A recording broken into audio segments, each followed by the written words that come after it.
It started as a joke. The galaxy laughed when Earth's old signal, a crackling transmission of a Johnny Cash song, echoed out of the void. They didn't know the punchline would arrive with battleships. 15 seconds. That was all it took for the galaxy to fall silent.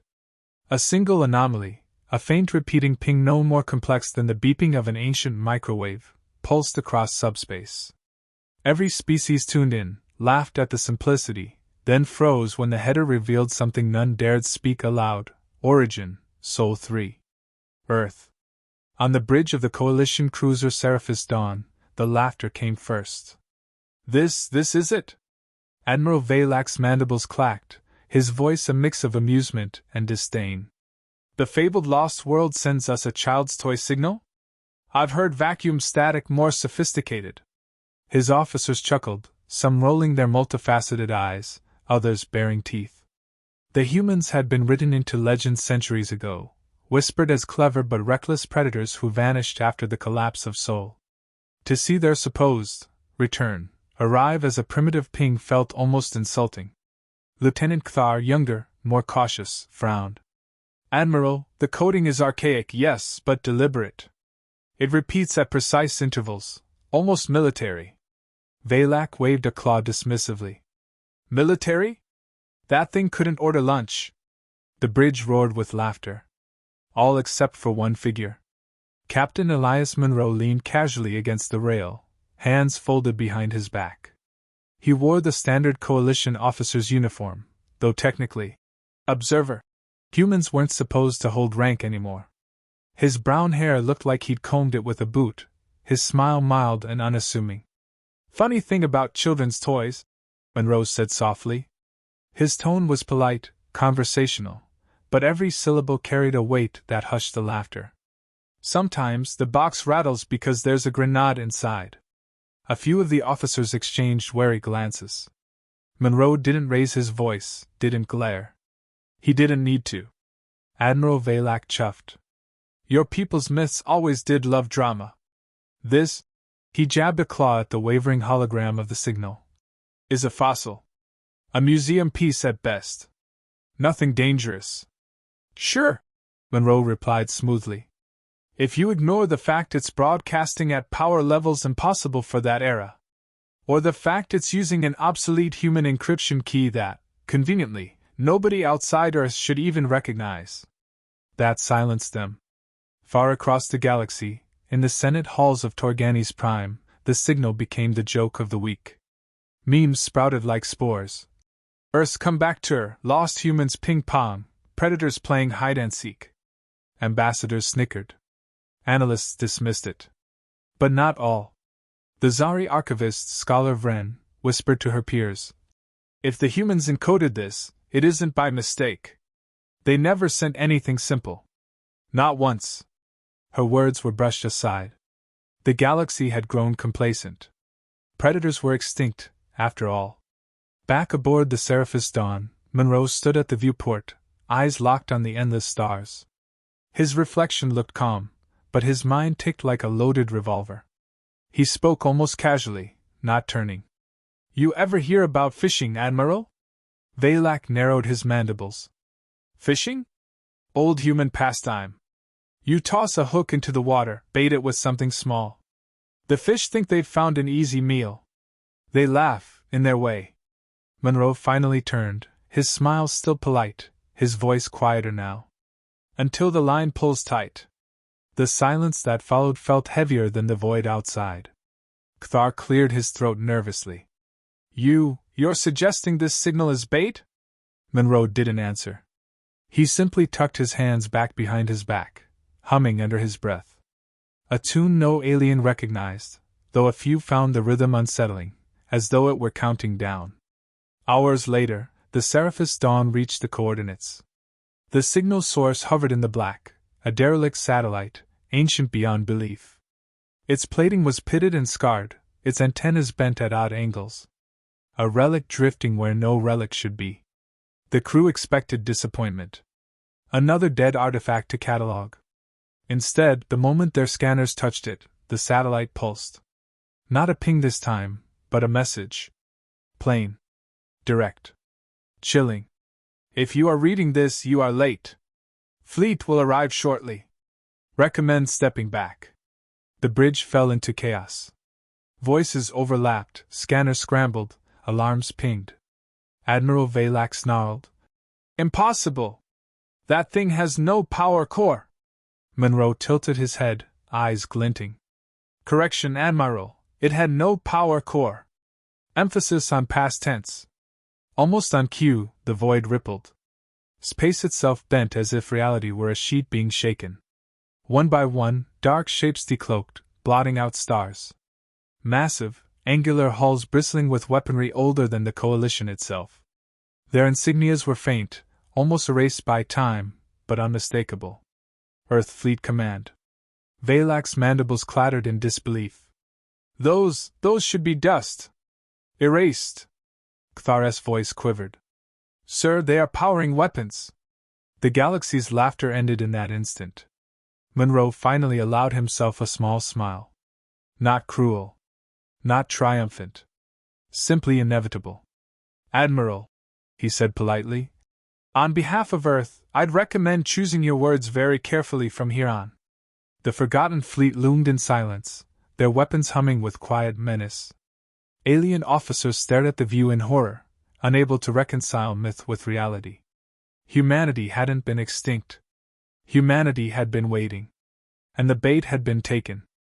The Galactic Council chamber shimmered with light refracted from crystalline walls, a place designed to impress and intimidate. It usually succeeded. Today, however, the delegates sat in an uneasy silence. A hologram of the old Earth signal floated above the central dais, its jagged audio waves pulsing like the heartbeat of a long-dead world. This should not be possible, hissed Chancellor Dr. of the Zoran Dominion, his mandibles twitching nervously. Earth was extinguished. We erased it, by consensus. Humanity's ruin was thorough. Consensus, yes, drawled High Envoy Ralvek of the Growl, a reptilian species with a taste for cruelty. He leaned back in his chair, smirking. But apparently your consensus forgot how to finish the job. Typical mammals, they cling. Across the chamber, Ambassador Kira of the Thauri, a species known for caution, tapped her slender fingers against the desk. The signal is over 4 centuries old.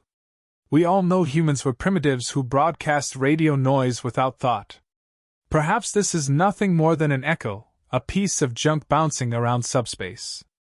Perhaps, said Admiral Saraxis of the Vakyar, his voice low and deliberate. And yet it changed.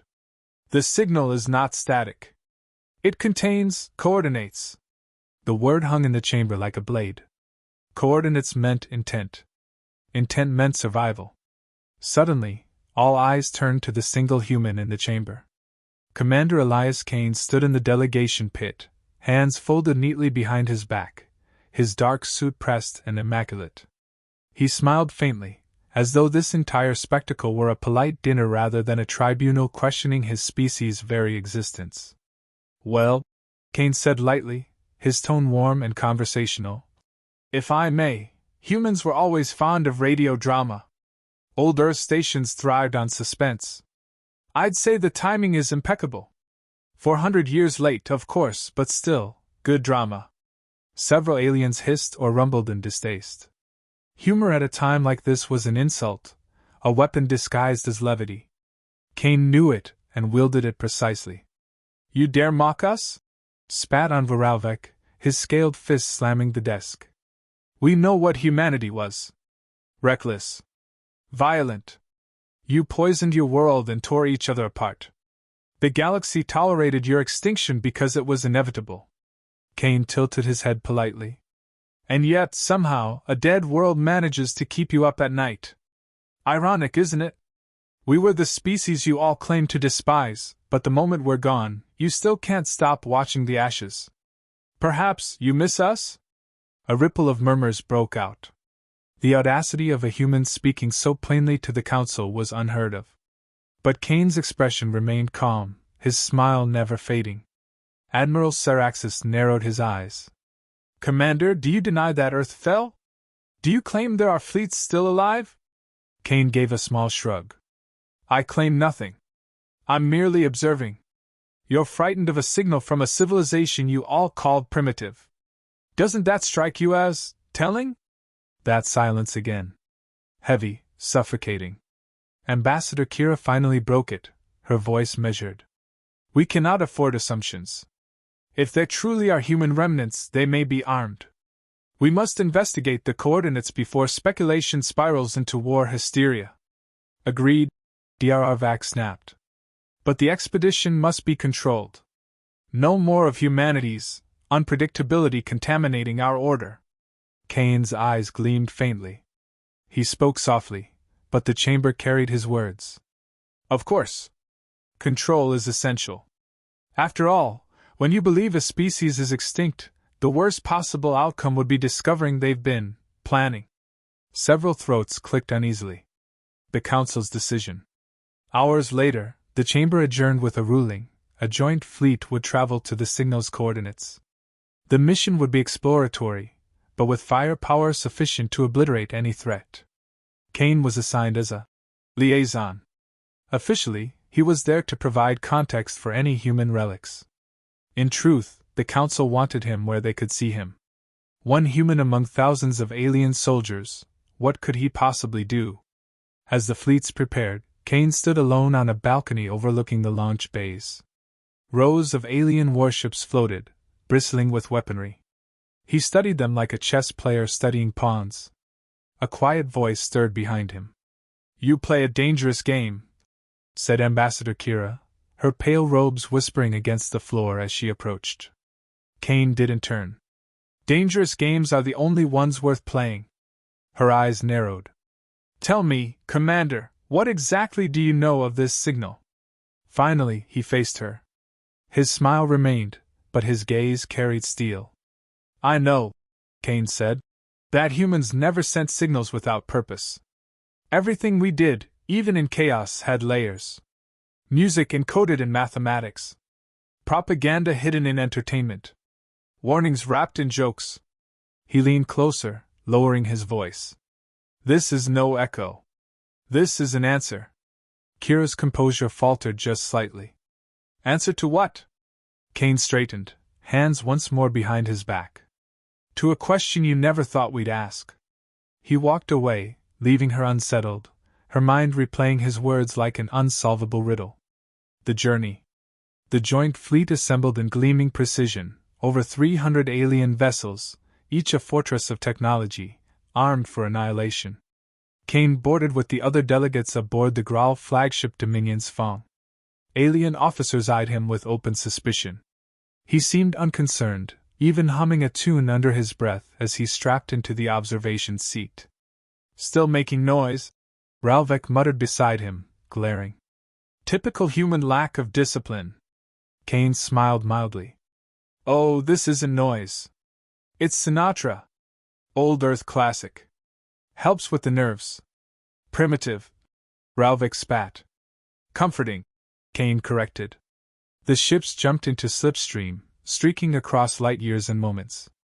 The stars stretched, then snapped back as the fleet emerged at the coordinates. What awaited them was not what anyone expected. The dead zone. Before them stretched a region of space unnaturally dark, like a void carved into the galaxy. No stars shone within. No light escaped. Absence of matter, muttered Syraxis, scanning the readings. An entire sector stripped bare. Sensors flickered with static. Communications bled with ghostly echoes. And beneath it all pulsed a signal, louder now, resonant enough to vibrate through the hulls of their ships. Ralvek hissed. A trap. Typical human deceit. Kane leaned forward, his voice smooth. If it is a trap, you walked into it willingly. Don't blame the bait for your hunger. Enough of your riddles! Ralvek snapped. But Kane's eyes were fixed on the dark void ahead. He could feel it, deep in his bones, a presence waiting. Not ruins. Not echoes. Something alive. Something vast. The signal spiked. The void stirred. And in silence, like giants waking from slumber, shapes began to emerge. The Galactic Council chamber looked like a cathedral built by mad architects, spires of translucent crystal, echoing ceilings that bent sound into strange harmonics, and walls alive with shimmering projections of stars. Representatives from 200 species gathered there, their voices layering into a storm of derision and curiosity. At the center stood a single human. Ambassador Marcus Hale adjusted the cuffs of his simple black suit. No armor, no crown, no ornamentation, just Earth's insignia, barely visible on a lapel pin. The aliens watched with varying levels of disdain. Some smirked, others whispered, a few just stared at him like he was an amusing relic dragged out of extinction. The council's presiding chair, a towering insectoid with eyes like polished obsidian, clicked its mandibles. Human! Your species is irrelevant. This signal you speak of, this myth of Earth's returning fleets, is but a ghost story. Explain yourself, or be dismissed. Marcus smiled warmly, as though asked to explain a childhood prank. Well, he said, his tone light, we sent out a message once. A simple broadcast. You know, our way of saying hi, we exist. Cute little thing, binary codes, snippets of our culture, a Beatles song. I believe some of you found it entertaining? A ripple of laughter moved through the chamber. A reptilian delegate leaned forward, teeth glinting. I've seen the recording. Primitive noise. Your species celebrated with fermented plant liquid and sticks of flame. Ah, yes, Marcus said politely. Beer and fireworks. Our sacred traditions. He let the words hang, letting a few aliens chuckle at the absurdity. Then his eyes sharpened just slightly. You see, what everyone forgets about that signal is that it wasn't just a greeting. It was a key. The chamber quieted. A key to what? Hissed the insectoid chair. To doors, Marcus replied. Some of which you very much prefer remain closed. The cracks of doubt. In a shadowed corner of the chamber, the draconian envoy shifted uneasily. He was a massive reptilian brute, scales like burnished iron. His empire had mocked the human broadcasts more than anyone, calling them the yapping of dying apes. Now, for the first time, he wondered why this lone human looked so unconcerned, standing among powers that could crush Earth 10 times over.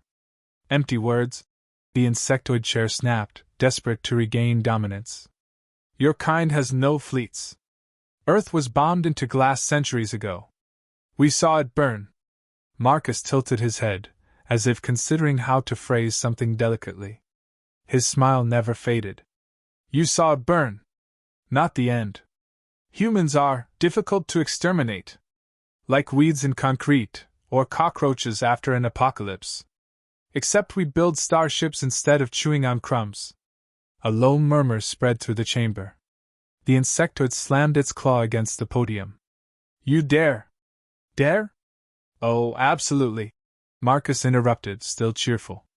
Because I think it's important you understand something about humans. We don't start fights we can't finish. And if we look like we're losing, well, that's when you should really start worrying. Banter with knives. A feathered delegate from the avian Avenari leaned forward, curious. Human, you speak as though you are confident. But we've scanned your systems. We see no fleets. Your kind survives on scattered colonies, outdated ships, and stubborn nostalgia. What is there to fear? Marcus chuckled softly. That's the beauty of nostalgia, my friend. It keeps things alive when everyone else assumes they're gone. Some of our colonies, well, they kept tinkering. Kept building. Quietly. Patiently. With very long memories. The draconian envoy sneered. Fairy tales. Show us proof, ape. Proof? Marcus shrugged. Ah, but that would ruin the surprise. He let silence stretch, just long enough to become uncomfortable. The kind of silence predators used when circling prey.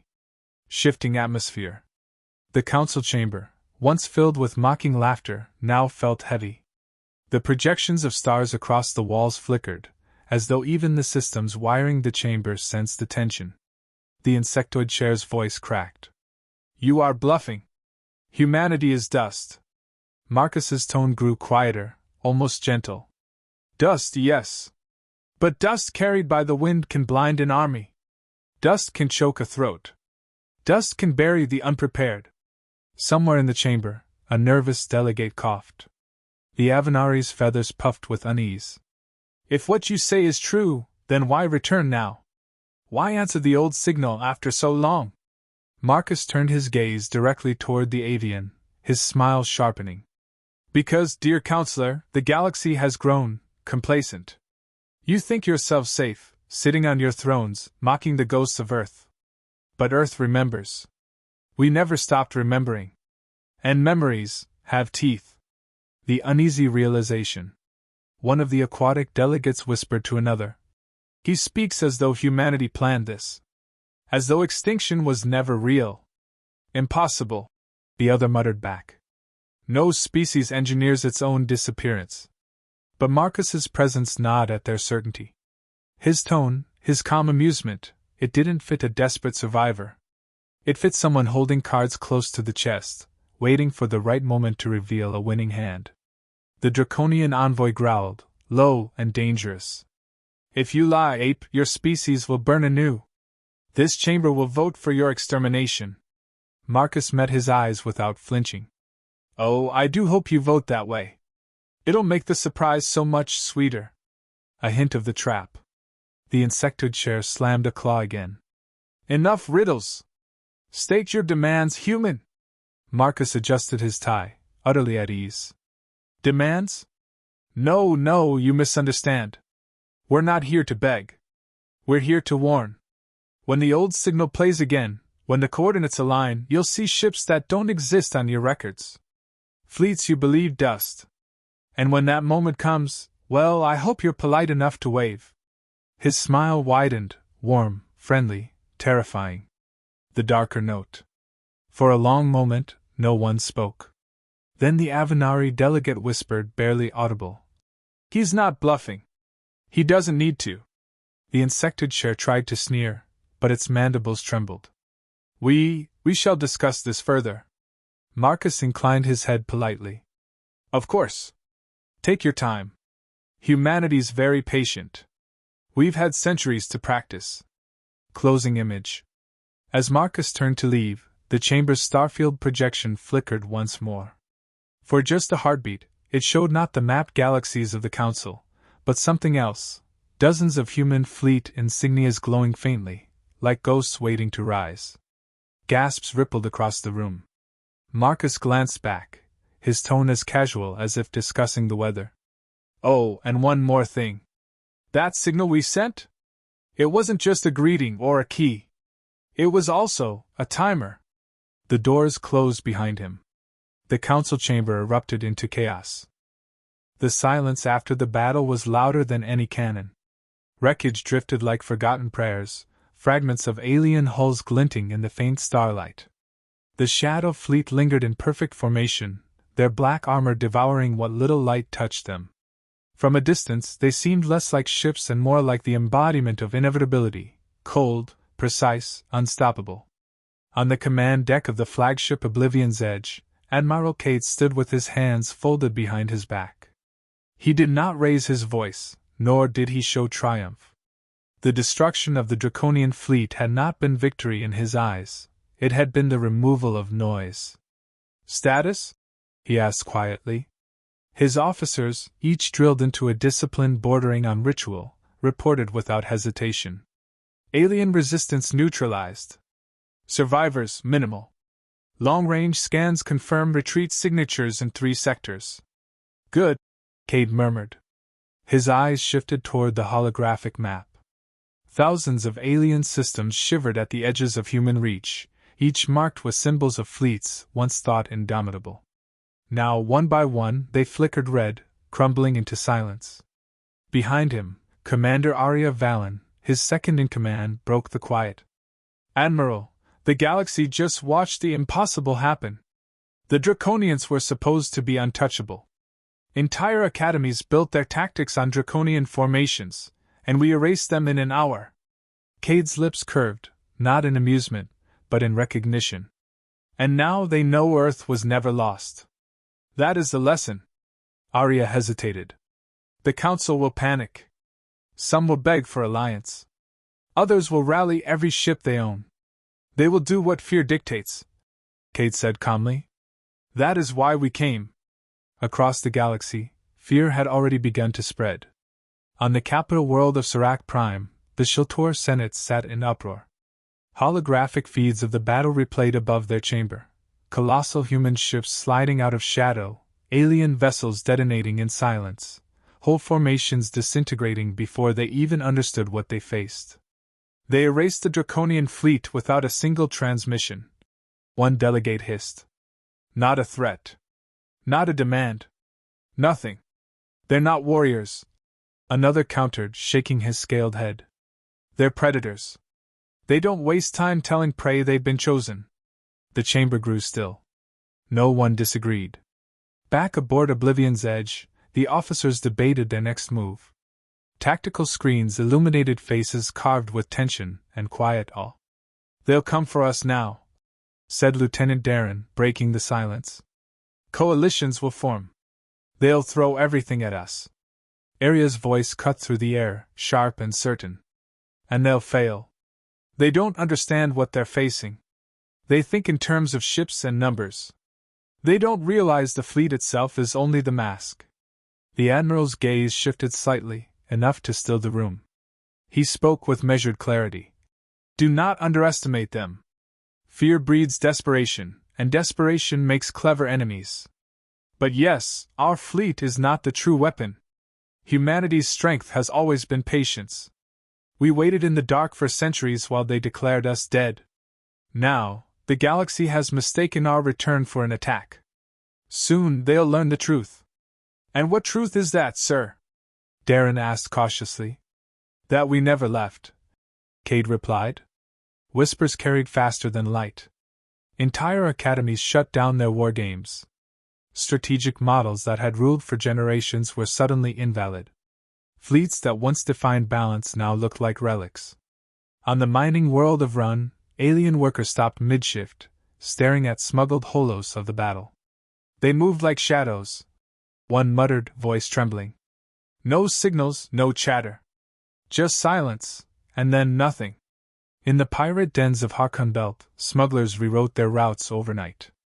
None dared cross a system that bore even the faintest rumor of Earth's fleet. Trade shifted like tides fleeing a storm.